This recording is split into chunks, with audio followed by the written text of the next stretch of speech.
kishini ishsiz qolishi, kishini bekorchi bo'lib qolishi. Bu odamning holati katta tezlikda ketayotgan mashinani shofir uxlab qolgan. Shunga o'xshaydi. Mashina nima bo'ladi? Shofir uxlab qolgan, mashina o'ngga moyil bo'lyapti, chapga moyil bo'lyapti, lekin borib bir joyga kirib ketishi aniq. Bekorchi odam uxlab qolgan shofirga o'xshaydi. Shuning uchun birodar, bekorchi bo'lib qolishidan ehtiyot bo'lgin. Pulingni olamasang ham ishlaver. Haqqingni bermayotgan bo'lsang bekor qolmay ishlaver. Chunki bermayotgan bo'lsa qiyomatga o'tdi. Bermayotgan bo'lsa eng kamida o'zingni bekorchilikdan saqlading.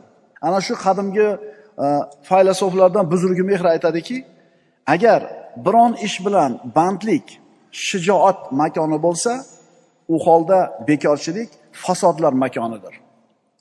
Bir narsa bilan band bo'lib mashg'ul bo'lishlik shijoat paydo qiladigan o'rin bo'lsa, endi bekorchilik fasodni paydo qiladigan o'rin bo'ladi.